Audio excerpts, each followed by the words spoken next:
আসসালামু আলাইকুম। জনসেবা ইউটিউব চ্যানেলের পক্ষ থেকে নতুন আরও একটি নিয়োগ বিজ্ঞপ্তিতে আপনাকে স্বাগত জানাচ্ছি।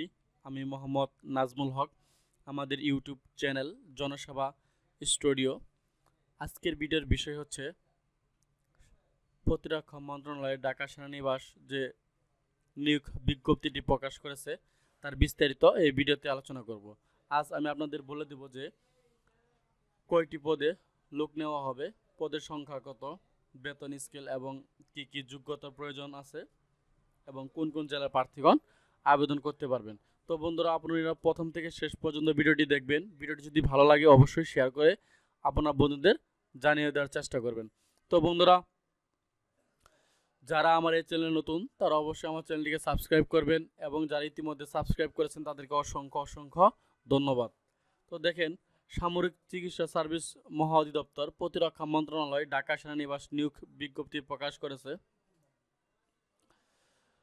দেখেন, সামরিক চিকিৎসা সার্ভিস মহাঅধিদপ্তরের প্রতিরক্ষা মন্ত্রণালয় ঢাকা সেনানিবাস এবং ইহার আওতাধীন আন্তঃবাহিনী মেডিকেল ইউনিট সমূহের নিম্নে বর্ণিত পদ শূন্য পদে বেসামরিক লোক নিয়োগের জন্য প্রকৃত বাংলাদেশি পুরুষ ও মহিলা নাগরিকদের নিকট হতে দরখাস্ত আহ্বান করা যাচ্ছে। এখানে আপনারা পুরুষ এবং মহিলা উভয় আবেদন করতে পারবেন। তো দেখেন, ক্রমিক নাম্বার 1 রিসার্চ অ্যাসিস্ট্যান্ট, বেতন গ্রেড 15 অনুযায়ী 14তম গ্রেড, পদের সংখ্যা একটি, বেতন স্কেল হচ্ছে আপনার 10,200 থেকে 24,680। কোন স্বীকৃত বিশ্ববিদ্যালয় হইতে রসায়ন বিষয় সহ বিজ্ঞান শাখায় ন্যূনতম দ্বিতীয় শ্রেণী বা সমমান সিজিপিএতে স্নাতক বা সমমান ডিগ্রি থাকতে হবে। এটা হচ্ছে আপনার শিক্ষাগত যোগ্যতা। আর দেখেন, যে সকল জেলা প্রার্থীগণ আবেদন করার প্রয়োজন নেই, ক্রমিক নাম্বার 1 থেকে 3-এর মধ্যে আপনারা যে সকল প্রার্থীগণ আবেদন করতে পারবেন না এবং প্রতিবন্ধী যারা আছে তারা সবাই আবেদন করতে পারবেন। তো দেখেন, 2 নাম্বার কম্পিউটার মুদ্রা অক্ষরিক অফিস করণিক টাইপিস্ট কাম করণিক, পদের সংখ্যা 5 জন, বেতন স্কেল 9,300 থেকে 22,490। কোন স্বীকৃত বোর্ড হইতে ন্যূনতম দ্বিতীয় বিভাগ বা সমান পরীক্ষাতে বা সিজিপিএতে উচ্চ মাধ্যমিক সার্টিফিকেট বা সমান পরীক্ষায় উত্তীর্ণ হতে হবে। আপনার বাংলায় প্রতি মিনিটে সর্বনিম্ন 20 শব্দ এবং ইংরেজিতে প্রতি মিনিটে 20 শব্দ কম্পিউটারের গতি থাকতে হবে।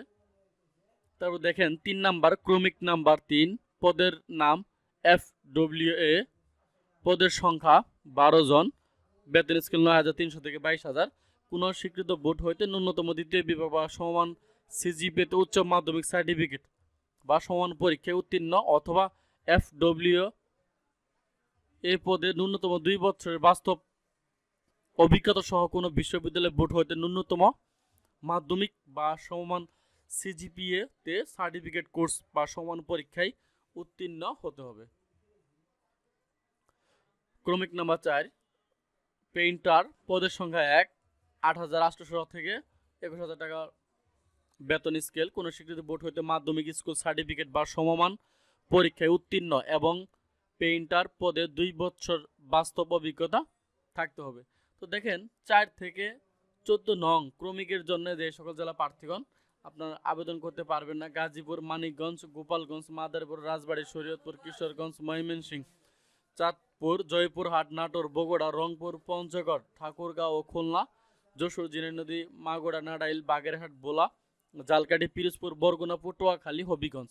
এই সকল জেলার প্রার্থীগণ আপনারা 4 থেকে 14 নম্বর ক্রমিকের মধ্যে আর আবেদন করতে পারবেন না। তো দেখেন, 5 নম্বর ল্যাব পরিচালক, পদের সংখ্যা 1, 8,000 থেকে 20,000 পর্যন্ত বেতন। কোন স্বীকৃত বোর্ড হইতে বিজ্ঞান শাখায় ন্যূনতম দ্বিতীয় বিভাগ বা সমান সিজিপিএতে মাধ্যমিক স্কুল সার্টিফিকেট পরীক্ষায় উত্তীর্ণ হতে হবে। পদের সংখ্যা ক্রমিক নাম্বার 6 অগ্নি নির্বাক, পদের সংখ্যা 1, 8,500 থেকে 20,570 বেতন। কোন স্বীকৃত বোর্ড হইতে মাধ্যমিক স্কুল সার্টিফিকেট বা সমান পরীক্ষায় উত্তীর্ণ হতে হবে। ক্রমিক নাম্বার 7 পদের নাম ল্যাবরেরিয়ান, পদের সংখ্যা 1, কোন স্বীকৃত বোর্ড হতে বিজ্ঞান বিভাগে সিজিপিএতে মাধ্যমিক স্কুল সার্টিফিকেট পাস হতে হবে। 8 নাম্বার পেকার 2 জন, 8,500 থেকে 20,570 কোনো স্বীকৃত বোর্ড হইতে মাধ্যমিক স্কুল সার্টিফিকেট বা সমান পরীক্ষায় উত্তীর্ণ হতে হবে। 9 নাম্বার অফিস সহায়ক পদের সংখ্যা 7 জন, 8,250 থেকে 20,000 পর্যন্ত বেতন স্কেল, কোনো স্বীকৃত বোর্ড হইতে মাধ্যমিক স্কুল সার্টিফিকেট বা সমান পরীক্ষায় উত্তীর্ণ হতে হবে। তারপর দেখেন 10 নাম্বার ক্রমিক নাম্বার 10 পদের নাম শ্রমিক, পদের সংখ্যা 2। এটা শিক্ষিত যোগ্যতা হচ্ছে আপনার কোন স্বীকৃত প্রতিষ্ঠান হইতে অষ্টম শ্রেণী উত্তীর্ণ অথবা স্বীকৃত বোর্ড হইতে জুনিয়র স্কুল সার্টিফিকেট বা সমান পরীক্ষা উত্তীর্ণ এবং সুঠাম্য দেহের অধিকারী হতে হবে। আয়া 3 জন, অষ্টম শ্রেণী পাস হতে হবে। 12 নাম্বার দেখেন মালি, পদের সংখ্যা 1, 8,250 থেকে 20,010 কোনো স্বীকৃত প্রতিষ্ঠান হইতে অষ্টম শ্রেণী উত্তীর্ণ অথবা কোনো স্বীকৃত বোর্ড হইতে জুনিয়র স্কুল সার্টিফিকেট বা সমান পরীক্ষা উত্তীর্ণ সুকাঠাম্য দেহের অধিকারী হতে হবে। ক্রমিক নাম্বার 13 মেসোয়াটার, পদের সংখ্যা 1টি, কোনো স্বীকৃত প্রতিষ্ঠান হইতে অষ্টম শ্রেণী পাস হতে হবে। 14 নাম্বার পরিচ্ছন্নতা কর্মী, পদের নাম, পদের সংখ্যা 5 জন, বেতন স্কেল হচ্ছে আপনার 8,250 থেকে 10,100 কোনো স্বীকৃত প্রতিষ্ঠান হইতে অষ্টম শ্রেণী উত্তীর্ণ অথবা কোনো বোর্ড হইতে জুনিয়র স্কুল সার্টিফিকেট বা সমান পরীক্ষায় উত্তীর্ণ হতে হবে। তো দেখেন আবেদনপত্র পূরণ ও পরীক্ষা অংশগ্রহণের ক্ষেত্রে নিম্নে বর্ণিত শর্তাবলী অত্যাবশ্যকীয়ভাবে অনুসরণ করতে হবে। 31 ডিসেম্বর 2020 তারিখে সকল প্রার্থীর বয়স 18 থেকে 30 বছরের মধ্যে হতে হবে।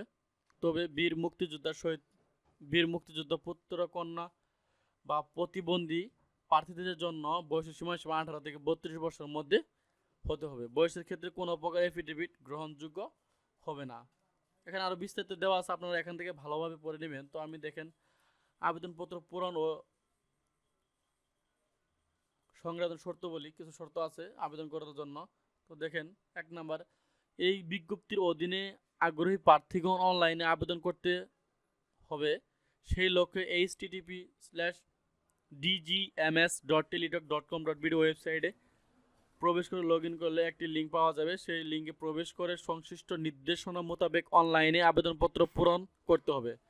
আবেদন জমাদানের সময়সীমা অনলাইনে আবেদনপত্র পূরণ ও পরীক্ষার ফি জমাদান শুরু তারিখ 05 জানুয়ারি 2021 এবং অনলাইনে আবেদনপত্র জমাদানের শেষ তারিখ 25 জানুয়ারি 2021।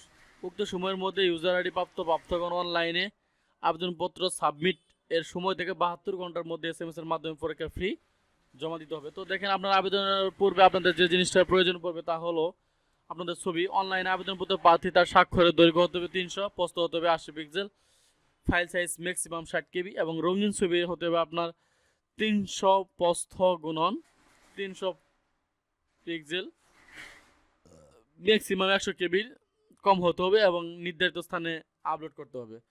যেহেতু অনলাইনে আবেদনপত্র পূরণকৃত তথ্যাবলী পরবর্তী সকল কার্যক্রমে ব্যবহৃত হবে, সেহেতু অনলাইনে আবেদনপত্র সাবমিট করার পূর্বে পূরণকৃত তথ্যের সঠিকতা সম্পর্কে প্রার্থী নিজ শতভাগ নিশ্চিত হবেন। তো এই হলো আজকে ভিডিওর বিষয়বস্তু। তো দেখেন আপনারা যে পেমেন্ট দিবেন কোন পোস্টে কত পেমেন্ট, দেখেন এখানে দেওয়া আছে যে অ্যাপ্লিকেশন কপিতে একটি ইউজার আইডি নম্বর দেওয়া থাকবে এবং সেই ইউজার আইডি ব্যবহার করে প্রার্থীগণ নিম্ন পদ্ধতিতে টেলিটক প্রিপেড মোবাইলের মাধ্যমে 2টি SMS করে পরীক্ষার ফি বাবদ 1 থেকে 3 নং ক্রমিকে বর্ণিত পদের মোট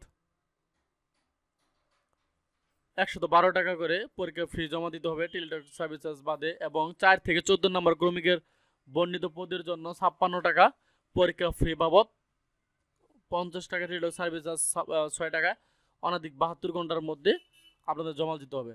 তো যেখানে আপনার জমা দেওয়ার যে পেমেন্টের সিস্টেমটা এখানে দেওয়া আছে, দেখেন dgms.space দিয়ে আপনার দিতে হবে। যে অ্যাপ্লিকেশন করবেন তার যে একটা ইউজার আইডি আছে সেই ইউজার আইডি এখানে দিবেন, দেওয়ার পর আপনার 16322 এই নাম্বারে সেন্ড করতে হবে। তো পরবর্তী একটা SMS দিবে আপনাকে যে কত টাকা পেমেন্ট কেটে নেবে এবং একটা পিন নাম্বার সংবলিত, সেখানে গিয়ে আপনার DGISM স্পেস দিয়ে ইয়েস দিয়ে পিন সহ, তারপর আবার আপনার 16322 এই নাম্বারে প্রেরণ করা হবে। তো এই হলো ভিডিওর বিষয়বস্তু। তারপর আপনাদের যদি কোনো প্রকার সমস্যা হয় আবেদন করতে আমাকে লক করতে পারেন, চেষ্টা করব যে কোনো সমস্যার সমাধানের জন্য। তো বন্ধুরা, ভিডিওটি যদি ভালো লাগে একটি লাইক দিবেন, লাইক দিয়ে পাশে থাকবেন এবং পরবর্তী কোনো ভিডিও দেখার আমন্ত্রণ জানিয়ে এখানে বক্তব্য শেষ করছি। খোদা হাফেজ।